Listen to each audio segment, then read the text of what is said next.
5.5 months ago, I started working on my dream game to make, Gourds Up, a small roguelike where you choose rooms to fight in the form of cards. And today, or in the last few days, I released it on Steam. Goodbye. In this video, I'm going to summarise the process of making it, but first,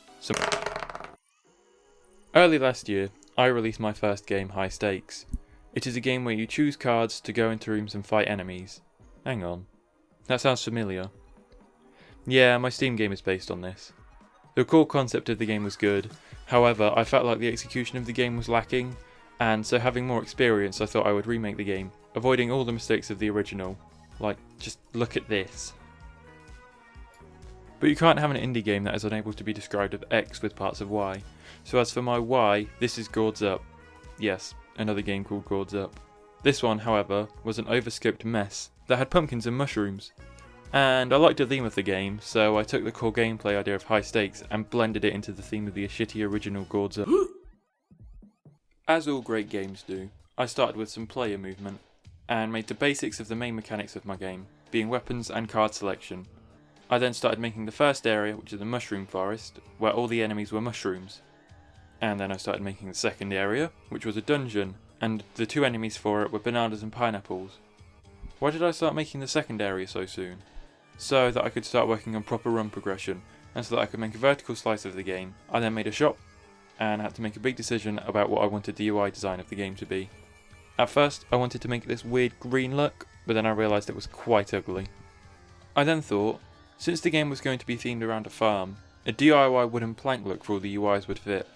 And now I changed it to wooden nails, and I liked it, so this design stuck. At this point, I was almost a month in, and I realised that I wanted to make this into a larger project.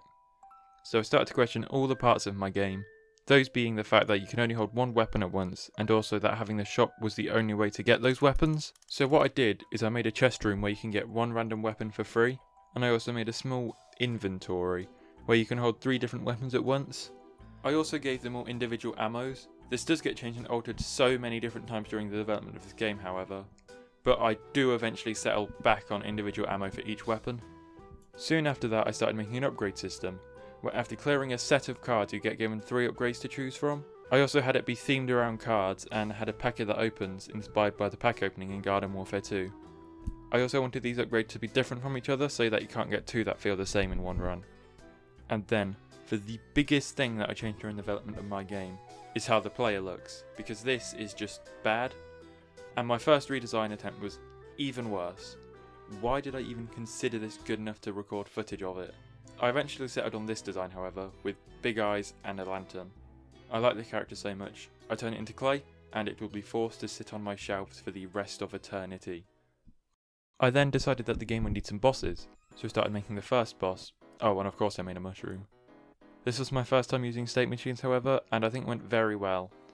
And then I did something very important. I made fishing, because what game doesn't need fishing? Second boss time. For this boss I wanted to make a double boss, and I think I managed to make this very well, having the bosses pass control of the attacks to each other. It did break many times, however, and this was the biggest pain during the rest of the game development. Once the problem boss child was complete, I got some playtesting for the game, and I realised that my game needed some more work on the main mechanics, mainly towards how health, weapons and shops are managed. And to fix these, I made it so you gain health from killing enemies quickly, forcing the player to play quickly and aggressively. And I also made it so that you could combine weapons to make them stronger, however I made it so that you could only have a limited amount of combinations. I also upgraded the shops, allowing them for sell upgrades if the player donates to them. However, between making the health and weapon modifications, I made the third boss for the game, which is this carrot mage fellow. When playtesting, this boss gave me the most trouble, but also the most fun when fighting, so I chose to leave them difficult. But let's go back to after changing the bosses, because after this point I finished working on the tutorial, trying to make it as simple to play and as quick and easy as possible, while still letting the player know how to play and what everything does.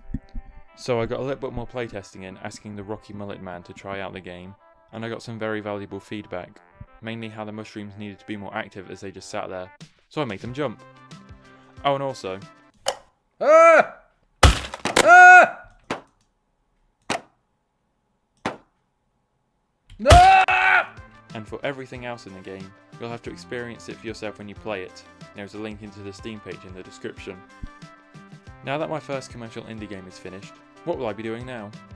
I will be abandoning Godot because I am a traitor to the cult, and then I will be joining the dark side. No, not Unity. I mean Unreal Engine. I'll be learning Unreal Engine, and due to real life reasons, I will only have a month to get fully comfortable with it. So I look forward to a video about that in a month, probably. Have a very good day and see ya.